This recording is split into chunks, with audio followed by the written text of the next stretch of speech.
శ్రీకాకుళం జిల్లాలో రైతులకు సకాలంలో ఎరువులు అందక ఇబ్బందులు పడుతుంటే వ్యవసాయ శాఖ మంత్రి అచ్చెన్న ఏం చేస్తున్నారని ఎమ్మెల్సీ దువ్వాడ శ్రీనివాస్ ప్రశ్నించారు.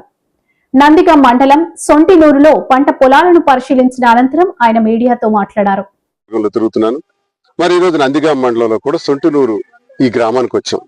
ఈ గ్రామంలో కూడా చూసుకుంటే ఈ రోజు వరకు రైతులతో నేను చాలా మందితో మాట్లాడాను.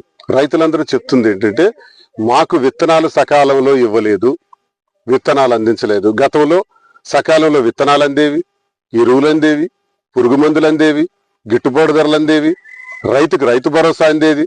ఇప్పుడు అవి ఏవీ లేవు. చాలా ఇబ్బందుల్లో ఉన్నాం బాబు.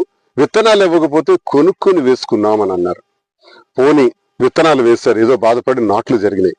వ్యవసాయం ఒకసారి చూస్తే ఆకుపచ్చగా ఉండాల్సినటువంటి పచ్చ పంట పొలాలు కనబడాల్సింది కొంచెం ఎరుపు రంగులో కనబడుతున్నాయి.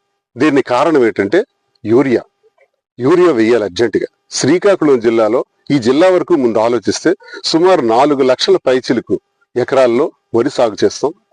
ఒక 40 నుంచి 50 వేల ఎకరాల్లో మొక్కజొన్న పంటలు, మరో 40 నుంచి 50 వేల ఎకరాల్లో ఇతర పంటలన్నీ పండిస్తాం. మామిడి, కొబ్బరి, జీడి మామిడి, ఇతర రకాలైనటువంటి పంటలన్నీ పండిస్తాం. ఏదేమైనప్పటికీ పంటలన్నిటికీ మొత్తంగా కావాల్సింది 50,000 టన్నులు యూరియా కనీసం కావాలి.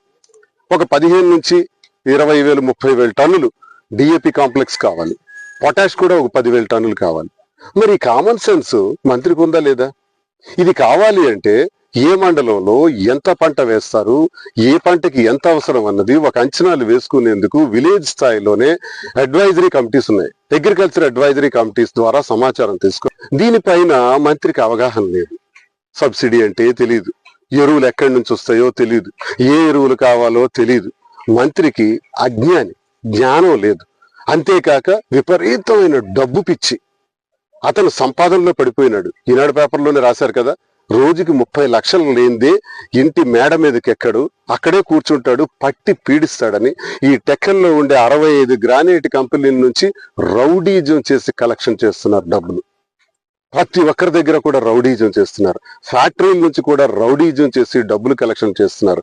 రైస్ మిల్లర్స్ నుంచి రౌడీజం చేసి డబ్బులు కలెక్షన్ చేస్తున్నారు. వాళ్ళకే సొంతగా గోడౌన్స్ ఉన్నాయి. గోడౌన్స్ లో విపరీతంగా కలెక్షన్ చేసి వాళ్ళు డబ్బులు తీసుకుంటున్నారు. ఏ రకంగా చూసినా ప్రతిరోజు ప్రజలందరూ కూడా, ఇది ఒక్క శ్రీకాకుళం టెక్కలో కాదు, రాష్ట్ర ప్రజల రైతులందరి తరఫున కూడా ఒక ఎమ్మెల్సీగా నేను ప్రశ్నిస్తున్నాను వ్యవసాయ శాఖ మంత్రికి.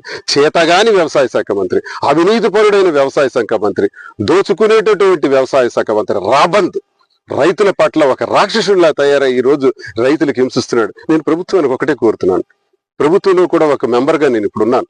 ఒక ఎమ్మెల్సీగా ఉండి ముఖ్యమంత్రి గారికి, చంద్రబాబు నాయుడు గారికి, అలాగే లోకేష్ గారికి, పవన్ కళ్యాణ్ గారికి, అయ్యా దయచేసి వ్యవసాయ శాఖ మంత్రి నిర్వాహకం చూడండి. ఈయన వల్ల రాష్ట్రంలో రైతులు నడ్డి విరగ్గొట్టాడు. లంచాలే ధ్యేయంగా బ్రతుకుతున్నాడు. అవినీతి సంపాదన ఆర్జనే ధ్యేయంగా బ్రతుకుతున్నాడు. రైతులు నడ్డి విరగ్గొడుతున్నాడు. కనీసం టెక్కల్ నియోజకవర్గంలో కూడా రైతులకు కనీసం పట్టించుకునే నాదుడు లేడు. ఈ దశలో నేను అన్ని ప్రాక్టికల్ గా పొలాలన్నీ కూడా చూసి, నాట్లు చూసి, మరి ఈ రోజు పైరు చూసి, ఇవన్నీ చూసి మీకు నేను తెలియజేస్తున్నాను. ఇటువంటి అసమర్థమైన వ్యవసాయ శాఖ మంత్రిని దయచేసి పక్కన పెట్టండి. డబ్బులే ధ్యేయంగా ఒకింటిలోనే 2 పదవులు ఇచ్చారు. అహంకారం పెరిగిపోయింది, అవినీతి పెరిగిపోయింది, దురహంకారం బాగా పెరిగిపోయింది. మేమే సెంట్రల్ మినిస్టర్, మేమే స్టేట్ మినిస్టర్, ఏమైనా చేస్తాం, ఎవరినైనా తొక్కుతాం, ఎవరినైనా హింసిస్తాం, ఏ కులాన్నైనా రాచరంపాలు పెడతాం. టెక్కల్లో బ్రతకటానికి అన్ని కులాలకి ఇబ్బందులు అయిపోయినాయి. చంద్రబాబు నాయుడు గారు ఎక్కడ చూసినా ఆయన సొంత కులానికి చెందిన వాళ్లే అటెండర్ దగ్గర నుంచి ఆర్డీఓ వరకు వేసుకున్నాడు. ఏమంటే హింసిస్తున్నాడు.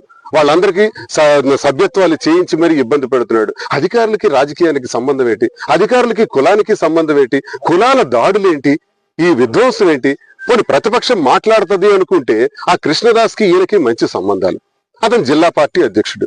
వైసీపీకి జగన్మోహన్ రెడ్డి గారికి మోసం చేస్తున్నాడు. మోసం చేసి తప్పుడు సమాచారం ఇచ్చుకొని బ్రతుకుతున్నాడు ఆయన. నిన్న ఈ అధికారి ఎవరైతే లాంగ్ లీవ్ పెట్టారో రాజమోహన్ గారి గురించి, ఆయన గురించి కృష్ణదాస్ మాట్లాడుతూ, అచ్చెన్నాయుడు గారు, గౌరవ అధ్యక్షుడు అచ్చెన్నాయుడు గారు, మీకు మీరే మీ సత్యలత చాటుకోవడానికి మీరే ఒక కమిటీ వేయండి. ఆ కమిటీ వేసి మీ సత్యలత నిరూపించండి. భారతదేశంలో ఎవడైనా మనకు మనమే కమిటీ వేసుకొని మనకు మనమే సత్యలత నిరూపించుకుంటామా? నా మీద నేను కమిటీ వేస్తే కమిటీ ఏం చెప్తుంది? మీరు దేవుడు సార్ అని చెప్తుంది. ఇది కృష్ణదాసు అచ్చెన్నాయుడికి ఇచ్చిన సలహా, సూచన. ఇది ఇక్కడ ప్రతిపక్షం.